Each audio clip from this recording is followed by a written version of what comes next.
Posisi hadap lokomotif selalu menjadi pembahasan yang menarik. Lokomotif berjalan ujung panjang dianggap lebih aman.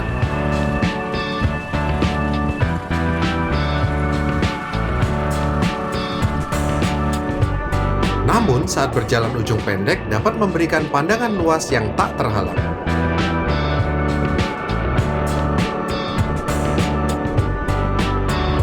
Bagaimana awal mulanya lokomotif memiliki posisi jalan ujung pendek dan panjang?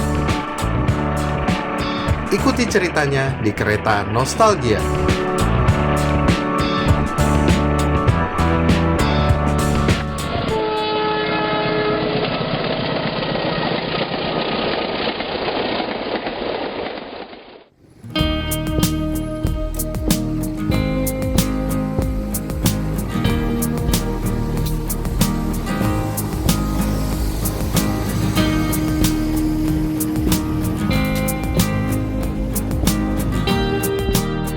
Posisi hadap lokomotif uap sebelum tahun 1900 memiliki ciri yang relatif sama. Bagian boiler selalu dianggap bagian depan, sementara kabin lokomotif beserta tender dianggap sebagai bagian belakang.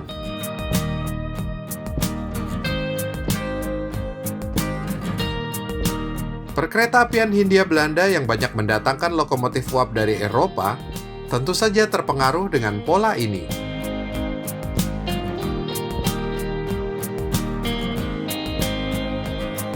Banyak lokomotif yang didatangkan sebelum 1900 memiliki desain berciri serupa, yaitu boiler diameter kecil dengan ketinggian berada di bawah jendela kabin masinis. Tentu saja pandangan masinis cukup lega walaupun berada di belakang boiler. Karena ukuran boiler relatif kecil, maka masinis bisa melihat jauh ke depan melalui bagian atasnya tanpa terhalang.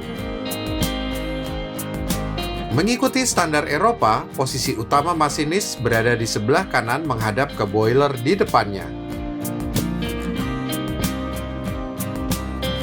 Terkait arah operasi lokomotif, bagian belakang kabin masinis dianggap sebagai bagian belakang lokomotif.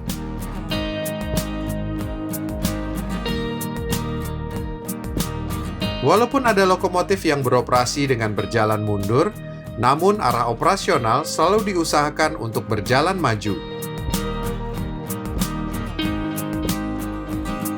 Apalagi lokomotif dengan tender yang menghalangi pandangan masinis, berjalan mundur bukan pilihan utama. Seiring berjalannya waktu, lokomotif uap dituntut untuk bisa menarik rangkaian lebih panjang dengan beban lebih berat.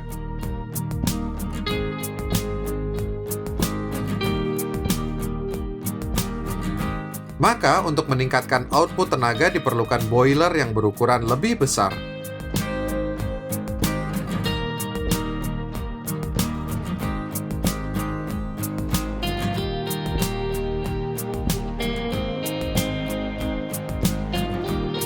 Tren baru ini mulai menyebar sejak berakhirnya Perang Dunia Pertama, tak terkecuali di Hindia Belanda.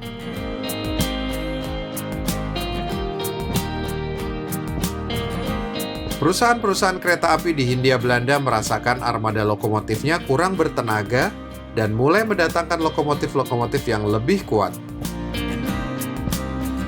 Desain lokomotif pun berubah.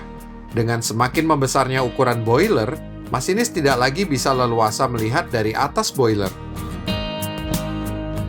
Hanya tersedia sebuah jendela kecil untuk masinis mengintip ke arah depan di sepanjang sisi boiler yang ukurannya besar dan panjang. Selama bertahun-tahun setelahnya, lokomotif uap mempunyai ciri desain seperti ini.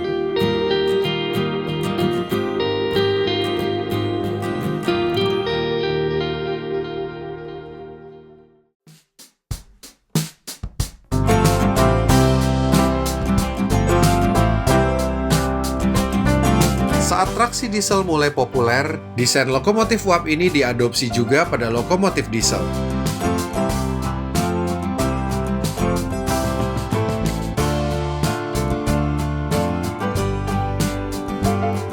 Kecuali di Indonesia saat DKA mendatangkan lokomotif BB200 dari General Motors Amerika Serikat tahun 1957. BB200 menganut desain hood unit lokomotif dengan ujung panjang dianggap sebagai bagian depannya atau disebut long hood forward.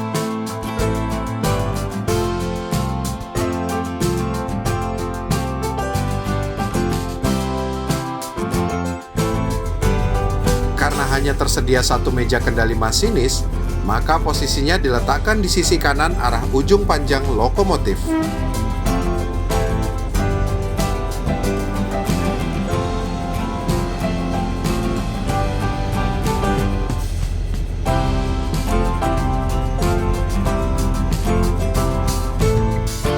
Beberapa tahun kemudian, pada 1964, PNKA mendatangkan lokomotif BB201 juga dari General Motors yang bentuknya mirip dengan BB200.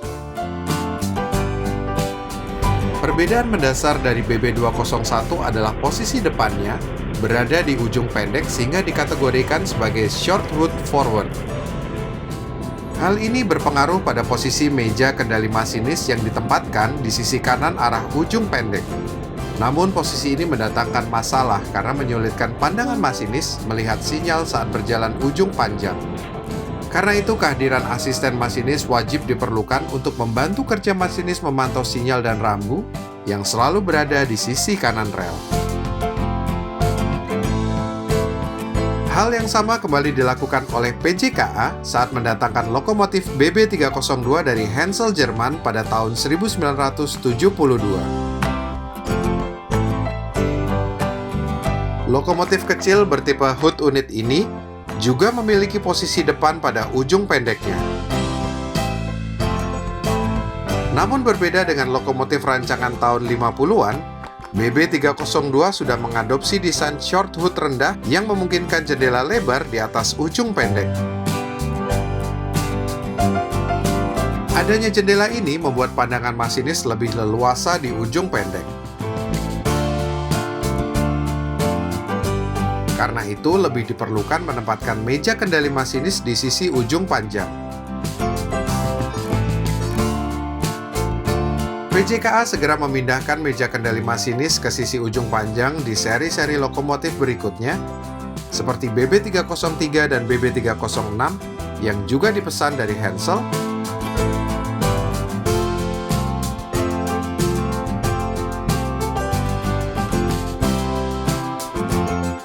serta BB204 buatan SLM Winterthur.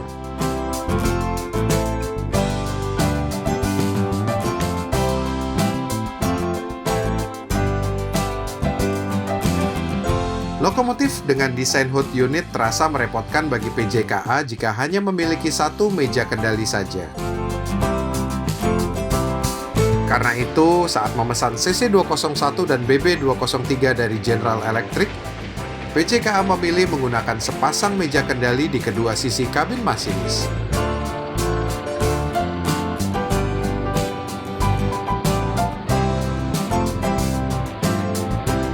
Menggunakan spesifikasi ini membuat lokomotif bisa leluasa beroperasi pada kedua arah tanpa perlu diputar atau merepotkan masinis. Praktis, kedua ujung lok ini saat operasional bisa menjadi bagian depannya.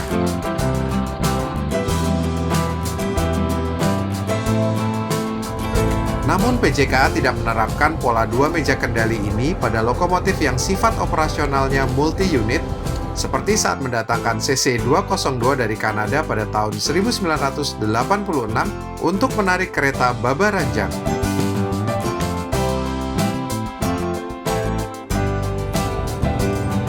CC202 memiliki meja kendali di sisi kanan ujung pendek dan tidak dirancang untuk berjalan maju ke arah ujung panjang walaupun pada prakteknya cukup sering dilakukan.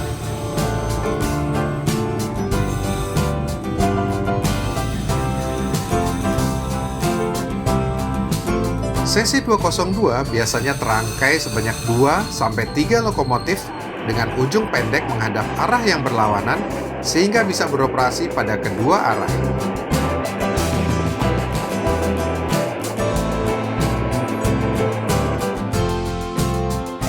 Pada tahun 1995, Perumka meluncurkan kereta api eksekutif kelas Argo yang bertepatan dengan 50 tahun kemerdekaan Republik Indonesia.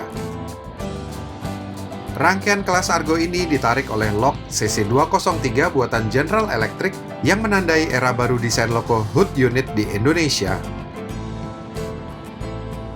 Sama seperti pendahulunya yaitu CC201, lok CC203 juga menggunakan sepasang meja kendali.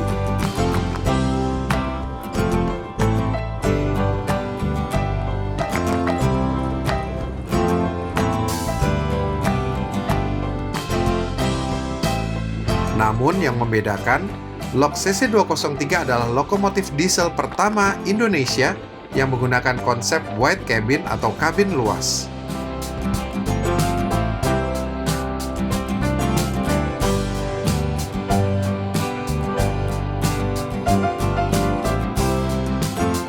Tidak ada lagi short hood rendah dan digantikan dengan ruang masinis yang lebih lega.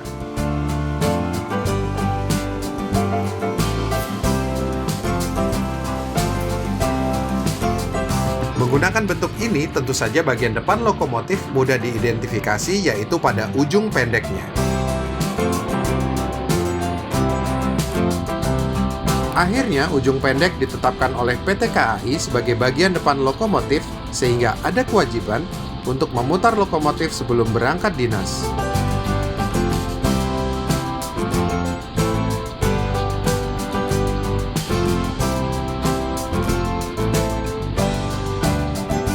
Tapi seringkali CC203 beroperasi dengan menggunakan ujung panjang, terutama pada kereta Argo Gede dan Parahyangan yang tidak sempat memutar lokomotif di stasiun Gambir.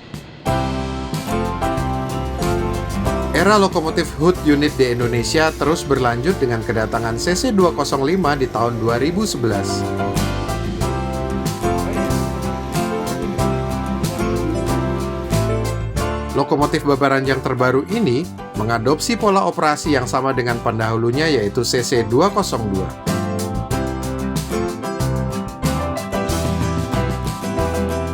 Meja kendali CC205 berada di sebelah kanan ujung pendek.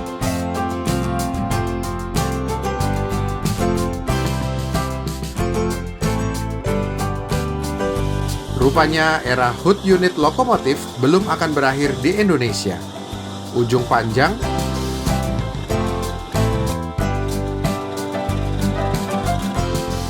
ujung pendek tinggi, ujung pendek rendah, dan wide cabin semuanya pernah beroperasi di sini.